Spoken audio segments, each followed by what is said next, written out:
Bonjour les amis, ça fait 2 semaines pile poil que je suis parti. Un tout petit bilan de ces 15 jours en Wallonie.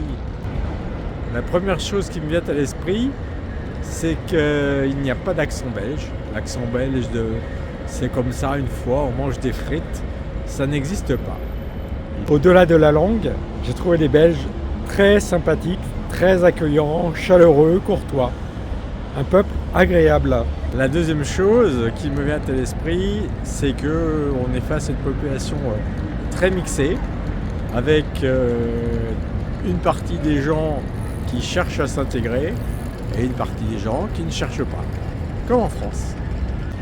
Mon troisième point, ce sera pour la richesse culturelle. Je pensais m'ennuyer peut-être un peu en passant autant de temps dans un si petit pays. Eh bien, ce petit pays est très très riche. Il y a plein de choses à voir partout, c'est exceptionnel. Un patrimoine vraiment très intéressant. Je vais reprendre ma route et je vais partir explorer maintenant les Flandres en 15 jours. Maintenant, je vais me chercher un petit déj et puis on va retrouver Santa Fe.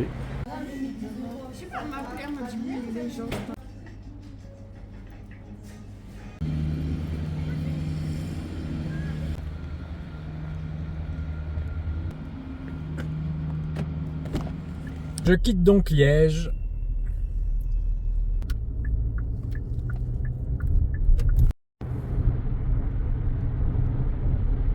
J'emprunte l'autoroute et je me dirige vers l'ouest.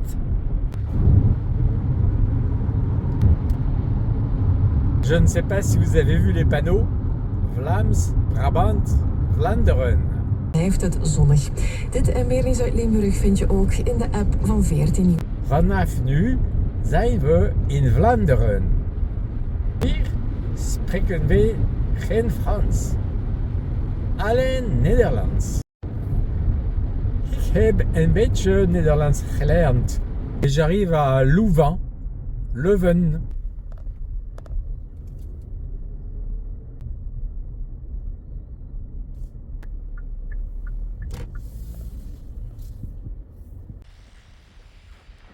J'arrive et je tombe très vite sur des gros chantiers.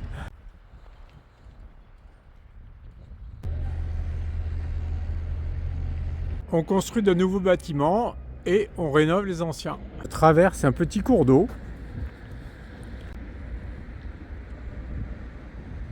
Je marche vers le centre, dans une rue pas très agréable. C'est propre, mais c'est gris et désert. Ça ne me décourage pas parce que je sais que la ville est magnifique. C'est simplement que je me garde dans des coins paumés pour pas payer 100 € de parking à la journée. 10 minutes plus tard, c'est déjà beaucoup plus sympa. Pas de voiture ici, des piétons et des vélos. Et j'arrive à Oudemarkt, le vieux marché. Cette place est magnifique encore. Waouh! Quelle perspective! 174 mètres de long, joli, sur 35 de large. Toute bordée de magnifiques bâtiments flamands.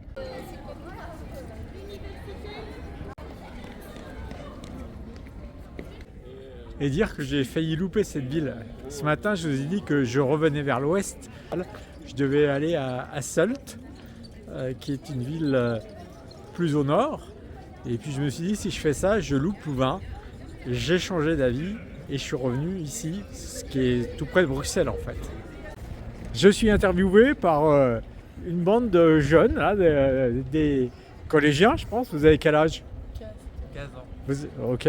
Et alors, qu'est-ce que vous devez faire avec moi là? On doit trouver une personne inconnue en Hollande et on doit lui poser quelques questions en irlandais pour voir comment est son travail et tout ça. Ok. Ils m'ont interviewé, ils venaient de Verviers, mais franchement, je parlais mieux néerlandais qu'eux. Et ça, c'était pas la grande place, parce que j'y vais maintenant.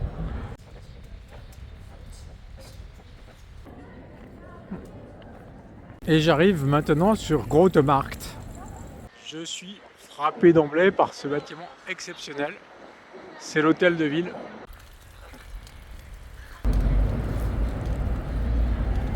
Sculpté visiter de A à Z. On est dans le plus pur style gothique brabançon.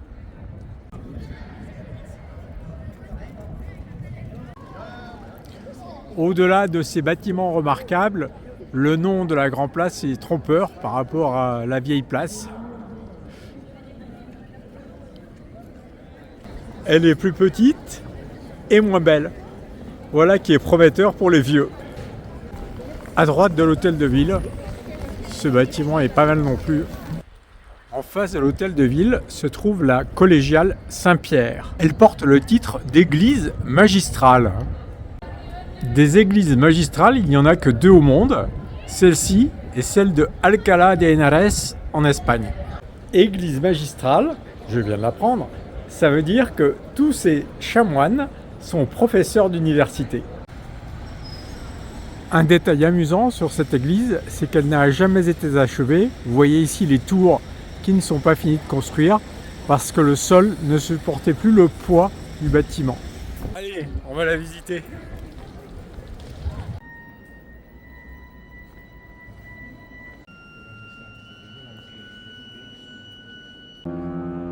Il y a un mec qui est en train d'accorder l'orgue là-bas, c'est assez pénible.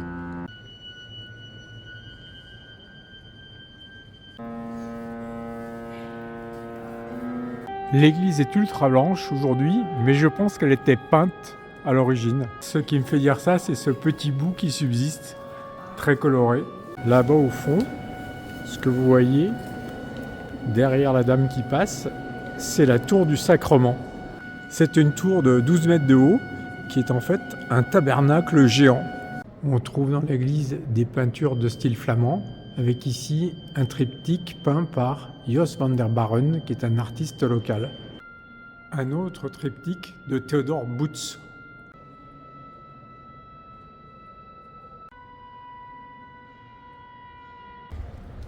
Au sortir de l'église, je poursuis par une rue commerçante, la Ditsestraat. On est ici dans une zone mixte entre vieux bâtiments flamands, des bâtiments plus classiques et carrément des buildings modernes. Je débouche dans une plus grande artère, toujours pas de voiture ici, c'est vraiment très très cool. Et j'arrive au muséum. Derrière le fronton néoclassique, il y a un grand cube de béton. J'ai encore de la chance avec le musée. Hier soir c'était ouvert jusqu'à 18h et là c'est ouvert le lundi. Nous sommes dans un musée éclectique qui présente des œuvres anciennes, classiques, des toutes petites pièces, des œuvres modernes, des structures, bref, de tout un peu. Et on commence par une œuvre de Wolfgang de Smet qui représente l'église qu'on vient de voir. Elle côtoie cette œuvre-ci. J'avance et je décide de me laisser bercer par l'expérience plutôt que de m'instruire à fond.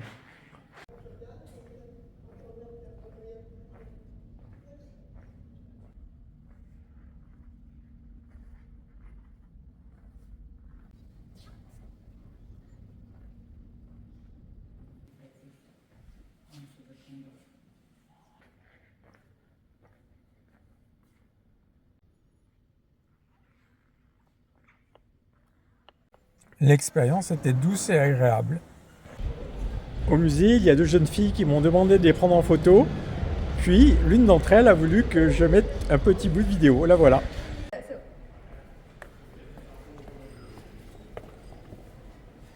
t'appelles comment ? Je fais Safia. Ok, moi c'est Bruno. Enchantée. Je continue ma balade. Cette ville est vraiment sympa.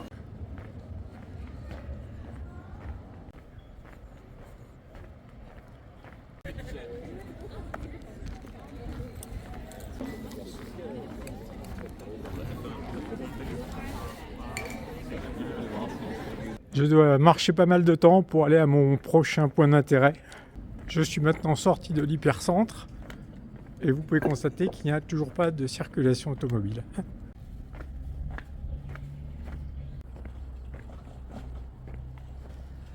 Et j'arrive là où je veux. Groot-Berrienhof, le grand béguinage.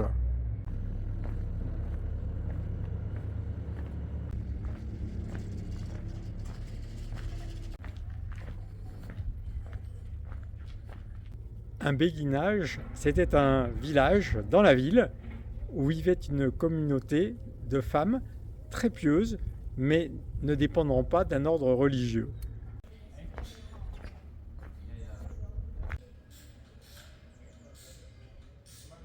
En sortant du béguinage, je traverse un cours d'eau, c'est la Dyle. Je retraverse la Dyle et je retourne dans le centre-ville. Au bout de la rue dans laquelle je marchais est surgie à l'improviste l'église Saint-Antoine.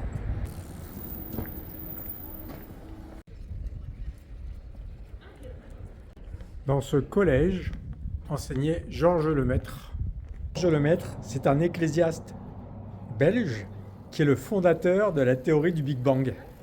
Je passe d'ailleurs devant un magnifique et très grand bâtiment de l'université.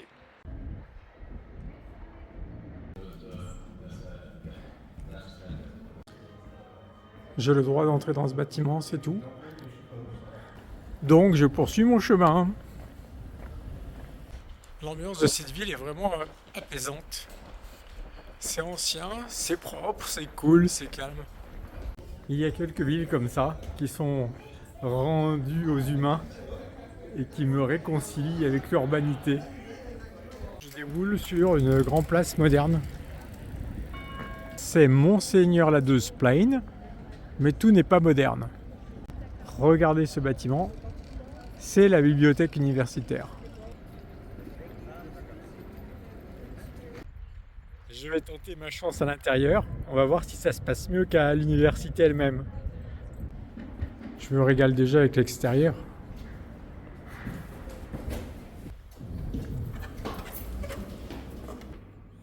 J'ai pu rentrer ici. La porte de la grande salle de lecture.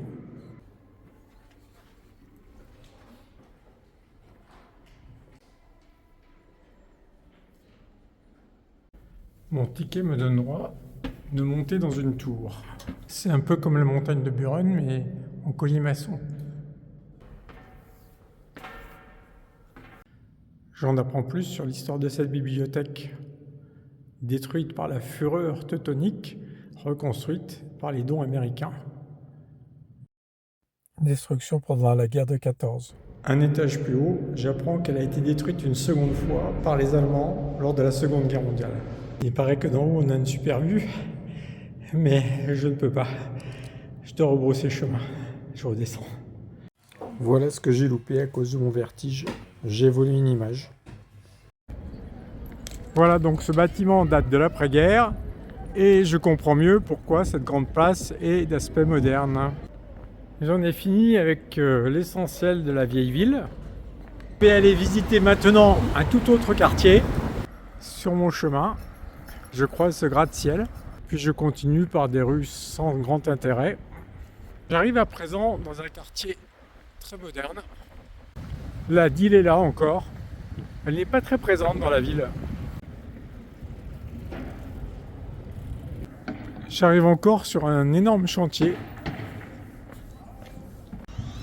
Et c'est exactement là que je voulais arriver. Nous sommes ici sur le site d'anciennes usines. Des sites industriels qui ont été nettoyés et reconvertis. Je pense qu'avant ça devait ressembler à ça, qu'on trouve juste un petit peu plus loin. Chapeau les gars. Je repars vers le centre. Je traverse ces petites rues. Je pense que c'était les maisons des ouvriers qui travaillaient dans les usines à côté. Alors là, grosse erreur. Je viens de voir une petite affiche.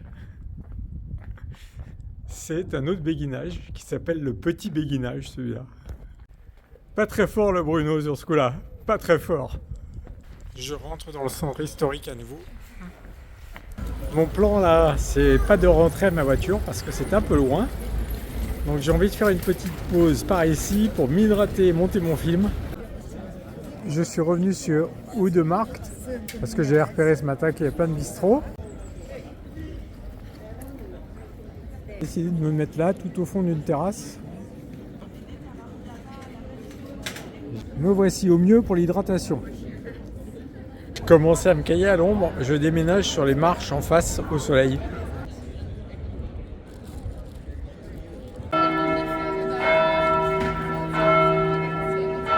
Il est 18h maintenant, je vais aller dîner.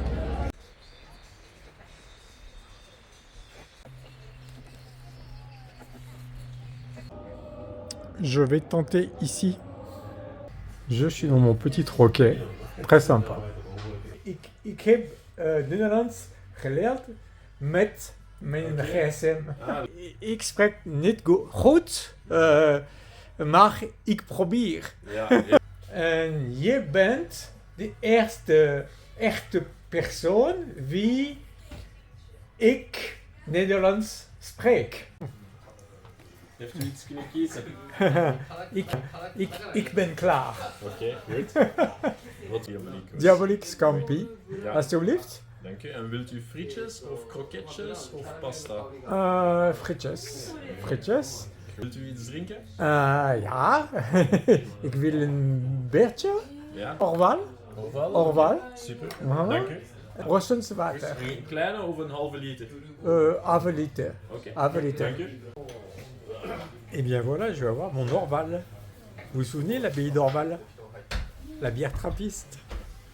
Salut François.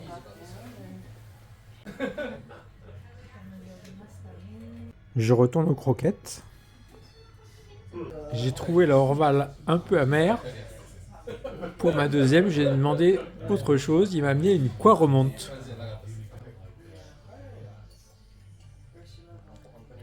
C'est plus à mon goût. Mon plat principal, j'ai des scampis à la diabolique. C'est pas trop belge ça. Et les frites quand même.